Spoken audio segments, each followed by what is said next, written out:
you would think like black people have the worst PR.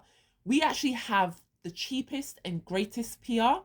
But because white people's PR is not just about uplifting themselves, their PR is also about bringing down black people. So if you notice, they do two things. They uplift themselves, but they also invest so much money and so much time and so much effort into bringing down black people. So black people must have the best PR because we still have like such an influence around the world, but we don't invest any money in our PR.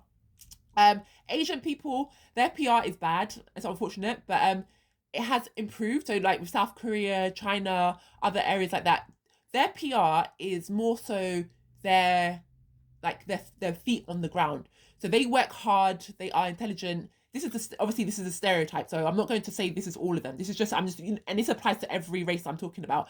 But they have kind of like the worst PR. Their men have it kind of worse off because the Europeans don't find value from their men other than their intelligence and knowledge. So they kind of like, push them aside.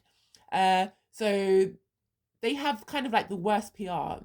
Black people don't have to really do too much. We kind of like the white people are following us and copying us practically. So the white people put out this PR like they invented technology, like they invented maths, like they invented science, like they invented English and all these other things.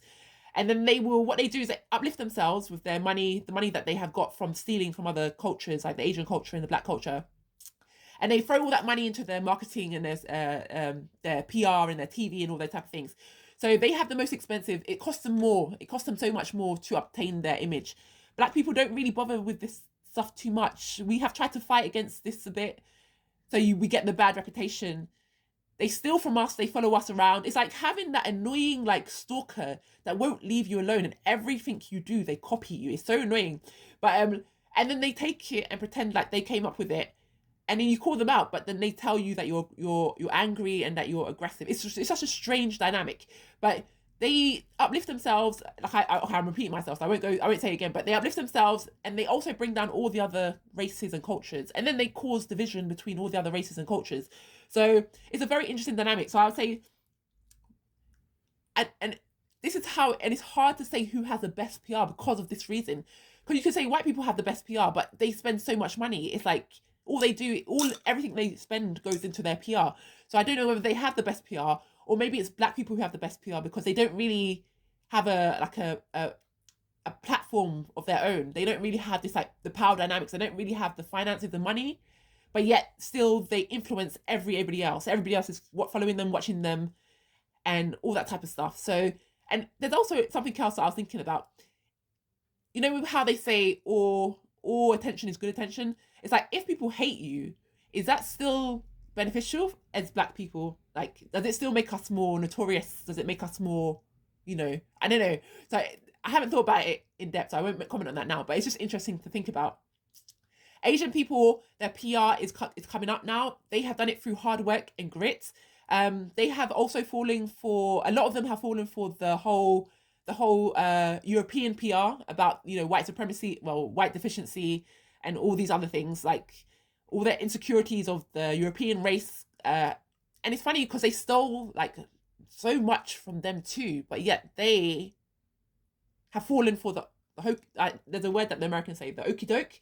They've fallen for the okie doke as well. So it's like, I don't understand. Black people don't tend to fall for the okie doke. There are obviously a lot of them that do, but we don't tend to fall for that. I don't know why the Asians have fallen for it, but I'm not, I have to reverse myself more in Asian history. So I will say there's a difference with the Asians as well. Obviously, the East Asians and the Southern Asians and the Middle Easterns as well. They have had different effects.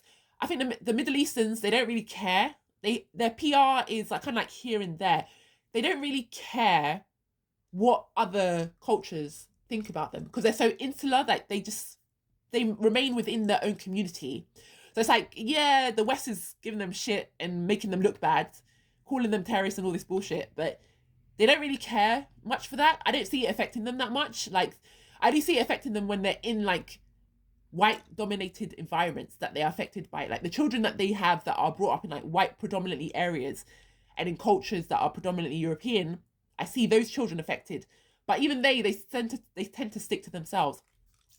The Asians, like the East Asians, like the Chinese, South Koreans, and all the other things, I tend to see that they require more validation from the Europeans. I don't know why that is. Maybe, you know, I would love to. This is a discussion. I'm not saying I'm right in this.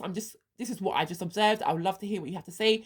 But yeah, I don't see. I see them requiring more validation, but they also do work hard and they put their heads down and they just focus on their own. Like China has been building, regardless of all that the West have done. They have like blocked out. They kind of like blocked out the noise and have just been head down focusing. And then like there are obviously there's so many areas. It's like if I say Africa, Asia, South America, you know, there's obviously so many areas and cultures and races and things involved in this. So, but I find it so interesting. I might do a series on this. If anything else comes to mind, I am always learning about history, different cultures. I'm fascinated about, you know, what has come before us.